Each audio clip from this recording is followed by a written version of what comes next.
आपण पाहताय मुद्दा महाराष्ट्राचा आणि एक महत्त्वाची बातमी, मोठी ब्रेकिंग न्यूज आत्ताच आपल्या हाती येते, ती म्हणजे क्रूज ड्रग्स प्रकरणातील एक महत्त्वाची व्यक्ती सॅम डिसूझा हे लवकरच SITच्या समोर हजेरी लावणार आहे. मुंबई पोलिसांच्या SIT समोर सॅम डिसूझा हे हजर होणार आहेत आणि आपला जबाब नोंदवणार आहेत. अजित मांढरे आपले प्रतिनिधी आपल्यासोबत आहेत. अजित, काय अधिक माहिती आहे? मिलिंदजी, आर्यन खान ड्रग केस प्रकरणामध्ये दोन महत्त्वाच्या व्यक्ती होत्या ज्यांनी आरोप केलेत की याच्यामध्ये पैशांची देवाणघेवाण झालेली आहे. पहिला म्हणजे प्रभाकर साहिल, ज्याने सांगितलं की काही कोट्यवधी रुपयांची मागणी केली गेली होती. त्यानंतर 50 लाख रुपयांमध्ये व्यवहार झाला आणि त्या दरम्यान त्याने सॅम डिसूझा नावाच्या एका व्यक्तीचं नाव घेतलं होतं. हा सॅम डिसूझा नावाचा व्यक्ती नेमका कोण आहे, तो काय करतो, कसं आहे, हे जाणून घेण्याकरता स्वतः सॅम डिसूझा आपल्यासोबत आहेत. सॅमजी, पहिले लोकांना हे जाणायचं की सॅम डिसूझा ही व्यक्ती आहे तरी कोण? सैम डिसूज़ा कौन है एक्चुअली? मैं एक कंसल्टेंट हूँ और मैं लियाजनिंग भी करता हूँ और उसी दौरान मैं सुनील पाटिल को जानता हूँ और ये KP गोसावी, मनीष भानुशाली को मैं पहले से जानता नहीं था. मेरे को इन्होंने सुनील पाटिल ने मिलाया. 1 तारीख की रात को जब मेरे को कॉल आया था तो उन्होंने मेरे को बोला कि KP गोसावी और मनीष भानुशाली करके बंदे बॉम्बे आएंगे और आपको मिलेंगे. उसी दौरान मैंने इनको मिला और मेरी उनसे बात हुई. उस रात क्या हुआ एग्जैक्टली? ये ड्रग केस जो इसमें बोला जा रहा है कि आर्यन को फंसाया जा रहा है, उसमें पैसे की मांग की गई, वो मुझे नहीं बता सकता मैं, मतलब मुझे आइडिया नहीं है. पर जहाँ तक मेरी बात हुई थी उन्होंने मेरे को एक लिस्ट भेजा था और मैंने वो कंसर्न ऑफिसर को भेज के इनको मैंने NCB के ऑफिस भेज के इनकी मुलाकात करा के उन्होंने फिर आगे जो किया कार्रवाई उन्होंने किया है. ठीक है. KP गोसावी, मनीष भानुशाली ये कह रहे हैं कि ये टिप उनकी थी, उन्होंने NCB को बताई थी. अभी आप बता रहे कि ये टिप आपकी थी, मतलब आपके पास वो लोग आए थे, लोग मेरे पास आपके NCB का उन्होंने मेरे को अप्रोच किया सुनील पाटिल के थ्रू और मैंने उनको सिर्फ मिलाने का काम किया है और कुछ नहीं किया है इसमें. तो किस ऑफिसर से मिलवाया था कुछ? VV सिंह, वो भी मेरे को मैं VV सिंह को एक दूसरे मीडिया टाइकून के थ्रू मिला हूँ जिनका नाम प्रदीप नाम्बियार और राजीव बजाज है और उनके थ्रू मैं इनको मिला हूँ. मैं डायरेक्टली इनको कोई जानता नहीं मैं. तो इसमें क्या इसे बताया जा रहा है कि जो लीगल एस्पेक्ट्स है और जो सारी चीज़ें हैं कि लगभग कि जो अरेस्ट करते या फिर डिटेन करते उस वक्त सारी चीज़ें करनी चाहिए, वो की गई नहीं ऐसे बोले जा रहे हैं, क्योंकि आर्यन और अरबाज. मैं अंदर नहीं था NCB ऑफिस में, ना ही मैं कॉर्डेलिया में था, तो मुझे आइडिया नहीं है वहाँ पे क्या हुआ है. मुझे सिर्फ इतना बताया था KP गोसावी ने कि इनको उनकी मैनेजर से बात कराना है और वो भी कारण ये था बात कराने का क्योंकि उसको बताना है घर पे कि वो डिटेन हो चुके हैं NCB में. ये मेन मुद्दा था जहाँ पे मैं आया और उन्होंने मेरे को ये भी बताया कि उनके पास कुछ ड्रग्स नहीं मिला था तो हम उसको हेल्प कर सकते. तो उसने मेरे साथ गेम किया. अब KP गोसावी आपके कांटेक्ट में है? मेरे दोस्त नहीं थे वो, सुनील पाटिल के दोस्त थे और उन्होंने मेरी इंट्रोडक्शन करा के दी. और रही बात प्रभाकर साहिल की, देखो ये जो है 2 तारीख को मैंने जो कंप्लेंट डाला है वो 2 तारीख को कंप्लेंट डाला है और उसमें मैंने ये मेंशन किया था कि उसने फॉल्सली एक बंदे का नाम, एक अधिकारी का नाम सेव करके आपस में उन लोग दोनों बात कर रहे थे और उसने 13 तारीख को उसने वो चीज़ को एक्सेप्ट किया है. प्रभाकर साहिल ने किसके नाम से खुद का नंबर सेव किया था? प्रभाकर साहिल ने नहीं, पर ये किरण गोसावी ने प्रभाकर साहिल का नंबर समीर वानखेड़े 2 करके सेव किया था. मतलब तभी आप जानते थे समीर वानखेड़े कौन है? नहीं, मैं इतना पर्सनली नहीं जानता. मैं एक बार मिला था, उनके बाद में पर्सनली उनसे कोई मेरा रिलेशन नहीं. मतलब आपके कहने से ये लग रहा है कि प्रभाकर साहिल ही NCB का ऑफिसर बन के KP गोसावी को फोन करता था और वो जो आगे उन्होंने क्या किया फिर? यस, उन्होंने वही किया है. मतलब उन्होंने ये कॉन्स्पिरेसी रची है और इसीलिए मैं ये कंप्लेंट मैंने कमिश्नर ऑफ पुलिस को भेजा है कि मेरे को, मतलब मैं इसमें मोहरा बन चुका हूँ. मेरे को फॉल्सली इम्प्लीकेट किया जा रहा है. आपकी पर्सनली पूछा ददलानी से कुछ कांटेक्ट हुई थी, बात हुई थी? मैंने उनको मिलाया था और क्या बात हुई थी, क्या रात बात हुई? बात यही थी कि वो उनको ये KP गोसावी ने जो बताया था कि उनको उनकी मैनेजर से बात करनी है, मुद्दा वही था मीटिंग का. और ये जो कॉन्स्पिरेसी और ये जो एक्सटॉर्शन का मेरे को नहीं आइडिया था. एग्जैक्टली दादलानी के साथ आपकी क्या बात हुई थी? कौन आपसे कांटेक्ट करना चाहता था? किसके थ्रू आप कांटेक्ट कर रहे थे? अब मुझे अभी कैसा हो गया कि मेरे को जब फ़ोन आया KP गोसावी का, तो KP गोसावी ने मुझे बताया कि इसको पूजा ददलानी से बात करानी है और कारण ये था क्योंकि उनको इन्फॉर्म करना था कि वो NCB में डिटेन है. तो हमने बोला ओके हम ट्राई करेंगे। उसके बाद गोसावी ने बोला कि इसका नाम लिस्ट पे भी नहीं है और इसके पास ड्रग्स भी नहीं है, तो इसको हेल्प कर सकते। तो ये पूरे इसमें पूजा से बात हुई थी और पूजा को मैंने डायरेक्ट मिला दिया था। पूजा ने बोला था कि वो डिसीजन टेकर है और ये जो बंदा है मिस्टर केपी गोसावी, वो आया था एक इनोवा में जिसमें पुलिस लगा हुआ था और हम लोग को ये इम्प्रेशन था कि वो खुद भी ऑफिसर है, उसने ऐसे पोर्ट्रे किया। पर जब इवेंचुअली जब मालूम पड़ा चीजें, तो मालूम पड़ा कि ये तो फ्रॉड क्या निकला। केपी गोसावी ने या प्रभाकर साहिल ने कभी आपको बोला था कि वो एनसीबी के ऑफिसर है या पुलिस वाले हैं? इसने एनसीबी के ऑफिस ने बोला कि मैं इंटेलिजेंस के लिए काम करता हूँ। कौन बोला ये, कौन बोला? केपी गोसावी ने, इंटेलिजेंस ऑफिसर हूँ और मैं खुद भी उसको सर करके बात कर रहा था। तो जब बात हुई, पूजा ददलानी से कांटेक्ट करने की बात हुई, तो किसके थ्रू आपने कांटेक्ट करवाया या फिर आपसे कांटेक्ट आया? नहीं, मेरे म्यूचुअल फ्रेंड्स थे, उनके थ्रू। तो क्या कांटेक्ट हुआ और उसके आगे क्या हुआ एग्जैक्टली? क्योंकि अभी मुद्दा यही है कि इस मैटर में आर्यन खान को बचाने के लिए या फिर आर्यन खान से 50 लाख रुपया भी कुछ करोड़ रुपए एक्सटॉर्ट किए जा रहे जो थे। डील था वो मुझे मालूम नहीं। जहाँ तक मेरी बात थी मैंने उनको मिला के दिया और मेरा काम उतना ही था। तो पैसे की लेन देन कुछ हुई, आपने पैसे कुछ हैंडल किए, मैंने लोअर handle पहल नहीं वर्ली? किए। उसमें भी क्या हो गया, जब हमें सो के उठा तब मुझे मालूम पड़ा कि इसने पैसे लिए सुनील पाटिल के थ्रू और सुनील पाटिल को हम प्रेशराइज कर रहे थे कि बॉस पैसे वापस दो, क्योंकि जिसके थ्रू मैंने उनको बुलाया था उनका मुझे फोन आ रहा था वाया लोगों से कि बल पैसे वापस दो, पैसे वापस दो। पैसे आपने नहीं लिए थे? मैंने नहीं लिया था। और फिर बाद में मेरे को सुनील पाटिल का फोन आता है। लेकिन आप भी ऐसा बताया जा रहा है कि वर्ली या लोअर बता रहा पहल। हूँ ना, बता रहा हूँ मैं। उसमें फिर मेरे को सुनील पाटिल का कॉल आया, हाजी अली जाओ और ये पैसे ले लो। इसीलिए मैं गया था हाजी अली और तभी मैं पहली बार प्रभाकर साहिल को मिला। उसके पहले मैं उसको पर्सनली जानता नहीं था। तभी प्रभाकर साहिल के साथ कौन था और पैसे वो अकेले आया था, उसने वो कैश लेके आया था और फिर बाद में जो कंसर्न पर्सन था जिससे उन लोग ने लिया था मैंने उसको वापस करा दिया। कौन था कंसर्न पर्सन? वो एक था, उनका ही कोई बंदा था, उन्होंने मेरे को बोला था, वही इंस्ट्रक्शन फॉलो करके दे दिया। लेकिन इसमें बार बार एक ही चीज बताई जा रही है कि एनसीबी के ऑफिसर जो है उनका नाम लेके केपी गोसावी, प्रभाकर साहिल और आपने मिलके कॉन्स्पिरेसी रचा, एक्सटॉर्शन किया, ये आरोप लगे। वो तो बेसलेस है। प्रभाकर साहिल का मेरा नंबर था, प्रभाकर साहिल के पास मेरे को एक बार मिला है वो। तो उसने पहले दिन ही इन्वेस्टिगेटर्स को गुमराह किया किसी और का नाम देके, किसी और का नंबर देके। जब एक एक चीज अभी खुलेगी ना तब मालूम पड़ेगा ना असली कॉन्स्पिरेटर कौन है। लेकिन जब प्रभाकर साहिल ने जब आरोप किए तो सबसे पहले उसने आप पे और केपी गोसावी पे आरोप किए कि आप दोनों ने मिलकर ये सब कॉन्स्पिरेसी पर रची। अभी देखा आप, उन्होंने जो मैसेजेस दिखाए, जब उसने जो ये दिया एविडेंस दिए, उसमें आपने देखा कि उसको सुनील पाटिल के ऑर्डर्स आ रहे थे। ऐसा रहता तो मेरे ऑर्डर्स आते थे। उसने पैसे जो दिए उसने केपी गोसावी और सुनील पाटिल के यहाँ पे दिए। अगर मेरा रोल रहता तो मेरा भी एक हिस्सा रहता उसमें। जिसमें मेरा कोई रोल ही नहीं था, मुझे मालूम ही नहीं था इसके बारे में। जो पैसे लिए गए वो किन किन कंसाइनमेंट में लिए गए, पहले कितने लिए गए, बाद में बीच में कितने? नहीं, वो मुझे मालूम नहीं। मुझे इतना मालूम कि 50 लाख रुपए गए थे और वही बात हुई थी उनके। उसके बाद हमने वापस उसको रिकवर किया और जो था उनको जिनको दे दिए।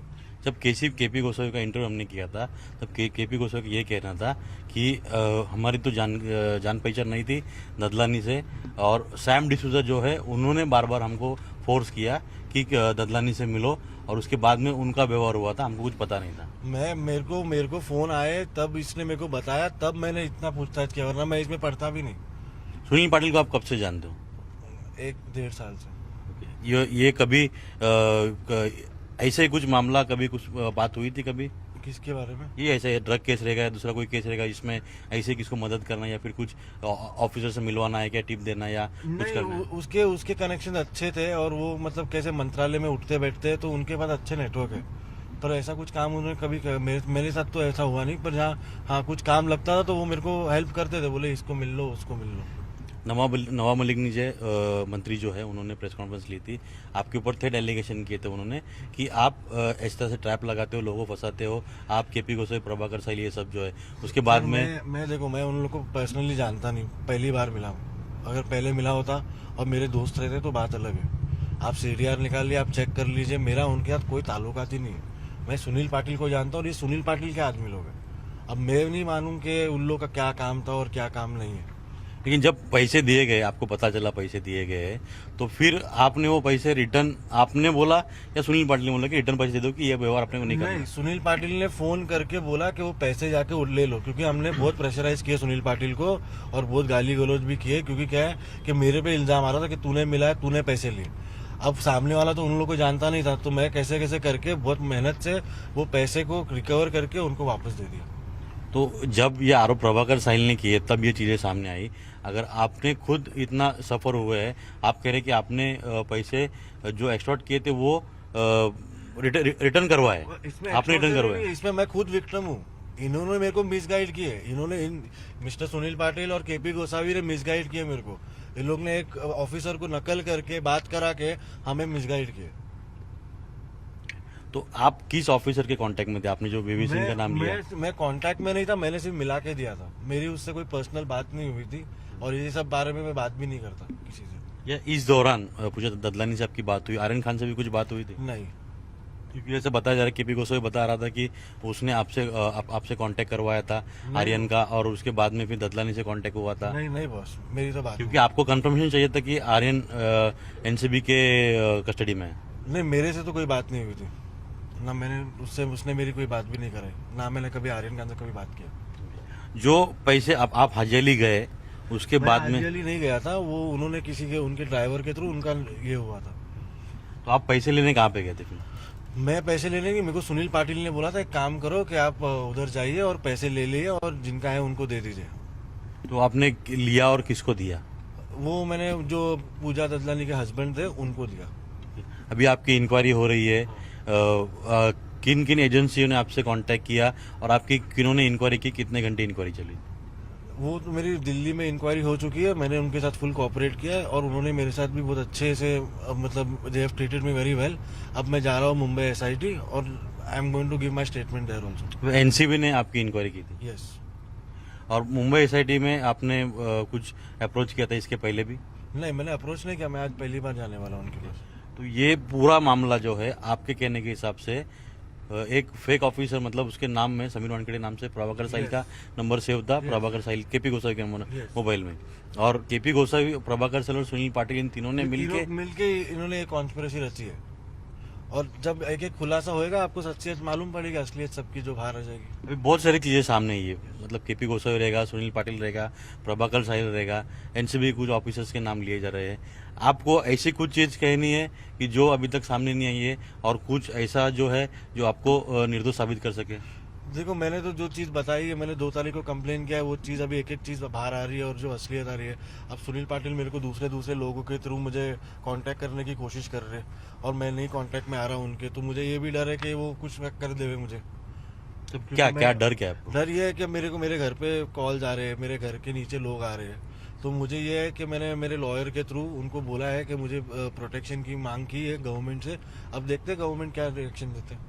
मतलब आपका कहना है कि आपको और आपके फैमिली को तो इसमें खतरा है? हाँ, क्योंकि मेरे फैमिली को अलग अलग नंबरों से फ़ोन आ रहे हैं, वो लोग फ़ोन चालू नहीं कर पा रहे, प्लस मेरे घर के नीचे लोग जा रहे हैं, प्लस सुनील पाटिल दूसरे दोस्तों से इंक्वायरी कर रहे हैं। तो ये सब घटना हुई जब आपका नाम सामने आया, उसके बाद में केपी गोसावी, मनीष भानुशाली या प्रभाकर साहिल, इससे किससे बातचीत हुई थी आपकी? नहीं, फिर मेरी बातचीत सिर्फ सुनील पाटिल से होती थी और उससे आगे किससे नहीं हुई। आपको पता है जब फर्स्ट टाइम प्रभाकर साहिल ने प्रेस कॉन्फ्रेंस ली थी तब एक फोटो दिखाया था ये सैम डिसूजा करके? वो मैं तो था नहीं सर, मैं आपके सामने बैठा हूँ। मतलब ये क्यों ये सारे लोग जो है, प्रभाकर साहिल, केपी गोसावी रहेगा, ऐसा क्यों कर रहे हैं? आपको क्या लग रहा है? सर, अभी एक फ्रॉड जो है वो तो अपने आप को बचाने के लिए कुछ भी करेगा। आप तो देख ही रहे, पहले दिन से जो स्टेटमेंट दिया उन्होंने और अब तक उसकी हर बात झूठी साबित हो रही है। और इवेंचुअली मुझे भरोसा है इन्वेस्टिगेशन टीम पे कि उन लोग असलियत बाहर लेके ही आएंगे।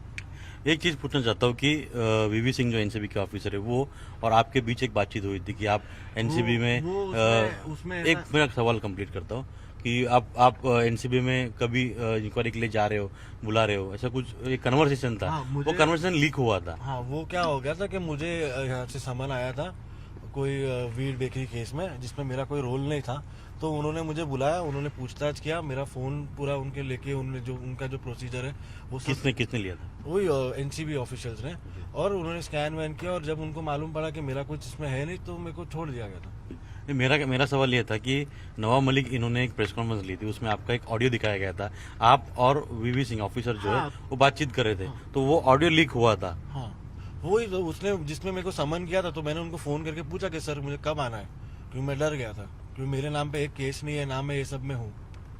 तो आगे आगे अभी आप केपी गोसावी रहेगा, प्रभाकर साहिल है, मनीष भानुशाली है, इनके बारे में क्या कंप्लेंट करने वाले? 2 तारीख को आपने प्रभाकर साहिल के खिलाफ कंप्लेंट की है, तो आगे कंप्लेंट क्या होगी? मेरी यही कंप्लेन है कि इन्होंने मेरे को मिसगाइड किया, मेरे को फॉल्सली इम्प्लीकेट करने की कोशिश की, और मेरे कंप्लेन में मैंने पूरा जो एक्चुअल इंसिडेंट्स हुआ है मैंने दिया हुआ है। अब मैं सिर्फ ये करूँगा कि मेरा कंप्लेन फाइल हो जाए सिर्फ।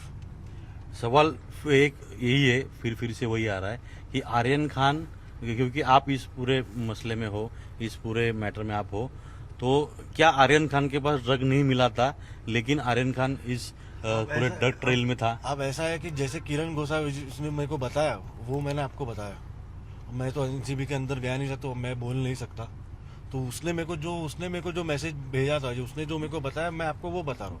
और फिर अभी वो तो 420 निकल चुका है। लेकिन आपको बीच में कहीं लगा केपी गोसावी आर्यन को फंसाना चाहता है और पैसे निकालना चाहता है?